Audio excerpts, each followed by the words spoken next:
नमस्कार दोस्तों, स्वागत है आपका हमारे चैनल स्मार्ट इनकम में। आज इस वीडियो में हम आपको बताने जा रहे हैं कि यदि आपके पास राशन कार्ड है और आपने ई-केवाईसी नहीं कराया है तो क्या आपको राशन नहीं मिलेगा या राशन आपको मिलते रहेगा। तो पूरा डिटेल से हम आपको बताते हैं और ये भी बताते हैं कि यानी ई-केवाईसी क्या होता है। तो यदि आप पूरा जानकारी लेना चाहते हैं तो वीडियो के अंत तक बने रहें और यदि ये वीडियो आपको अच्छा लगता है तो वीडियो को यानी चैनल को जरूर सब्सक्राइब कर लीजिएगा और वीडियो को लाइक कर दीजिएगा। तो चलिए शुरुआत करते हैं। देखिए, यानी जिनके पास भी यानी राशन कार्ड है उनके लिए भारत सरकार जो है ई-केवाईसी करवाने के लिए कहा है और ई-केवाईसी का कई डेट भी जारी किया गया। पहली बार जो है भारत सरकार के द्वारा जो लास्ट डेट रखा गया था 30 सितंबर 2024 तक रखा गया था, लेकिन बहुत सारे लोग जो है यानी ई-केवाईसी नहीं करवाए थे इस समय, यानी इस वजह से भारत सरकार इसका डेट बढ़ाती है और फिर से 31 दिसंबर 2024 तक इसका लास्ट डेट रखा जाता है। लेकिन फिर से जो है यानी बहुत लोग अभी भी नहीं करवाए थे और इस वजह से भारत सरकार फिर से यानी जो है इसका एक डेट और जारी करती है, यानी 31 मार्च 2025 तक, और लोगों को कहती है कि आपको जो है ये मौका है, आप ई-केवाईसी करवा लीजिए। ये यानी इसके बाद भी अभी भी डेट बढ़ने की संभावना है जब तक सभी लोगों का ई-केवाईसी नहीं हो जाता है। यानी ई-केवाईसी है क्या? यानी ई-केवाईसी के तहत सरकार ये जानने का प्रयास करती है कि यानी जो राशन कार्ड में जिनका नाम है क्या वो अभी जीवित हैं, क्या उनके घर में कोई नए सदस्य आए हैं। यदि मान लिया जाए यानी जो लोग का मृत्यु हो चुका है उनका जो है ई-केवाईसी के माध्यम से उनका नाम कट जाएगा और जो लोग नए लोग उस घर में आए हो या शादी करके या जन्म लेकर के यानी उनके उस सदस्य का नाम जुड़ेगा। और ई-केवाईसी मान लिया जाए आपके घर में 5 लोग हैं और उसमें से मान लिया जाए 3 लोग जो है घर पर रहते हैं और 2 लोग बाहर रह के कमाते हैं और आपने जो है 3 लोगों का तो ई-केवाईसी करवा दिया, लेकिन बाहर लोग रहते हैं उनका ई-केवाईसी नहीं करवाया।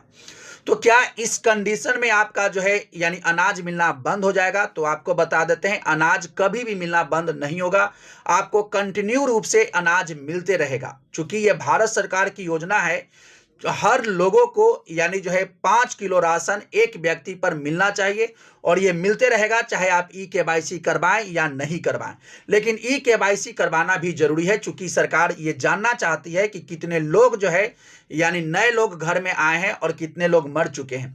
चूंकि जो ये होता है यानी जो आपको जो राशन मिलता है ये जनगणना के आधार पर मिलता है, यानी किस घर में कितना लोग रहते हैं, यानी एनपीआर के माध्यम से, नेशनल पॉपुलेशन रजिस्टर, यानी 2011 में जो है जनगणना हुआ था, उसके बाद 2020 में जनगणना होने वाला था 20, 21, 22 में, लेकिन उस वक्त कोरोना आ गया और इस वजह से जनगणना नहीं हो पाया। यानी जब ये जनगणना दोबारा होगा उसके बाद से फिर से ये तय होगा कि किस घर में कितना अनाज देना है और कितना लोग रहते हैं और इसीलिए सरकार जो है यानी जनगणना के बाद यानी ये तय करता है कि इस परिवार को इतना अनाज मिलेगा।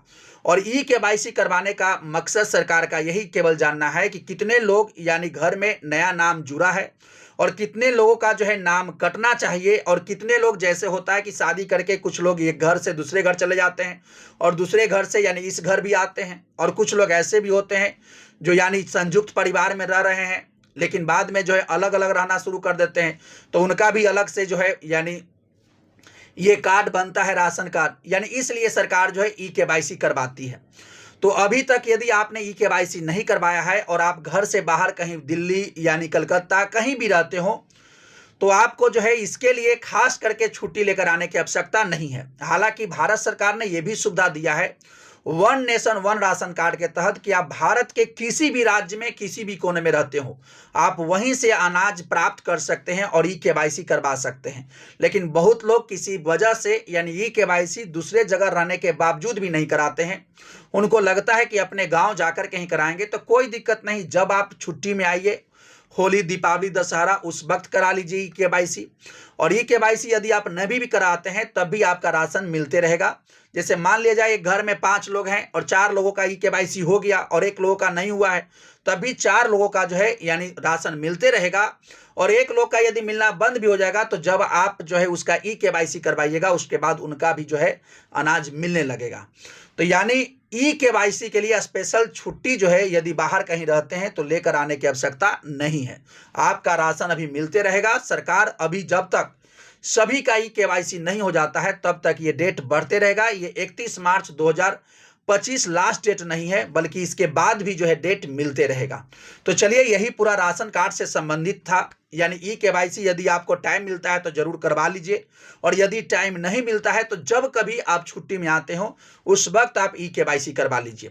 यदि आप इसी प्रकार के अपडेट जानना चाहते हैं तो इस चैनल से जुड़िए, चैनल को सब्सक्राइब कीजिए, ताकि इसी प्रकार के अपडेट हम आपको इस चैनल के माध्यम से देते रहें और आप किसी भी चीज से वंचित न रहें और आपको हर चीज की जानकारी मिलते रहे। तो चलिए, मिलते हैं नेक्स्ट वीडियो में नेक्स्ट अपडेट के साथ। तब तक के लिए thank you, best of luck, जय हिंद, जय भारत। चैनल को जरूर सब्सक्राइब कर दीजिएगा।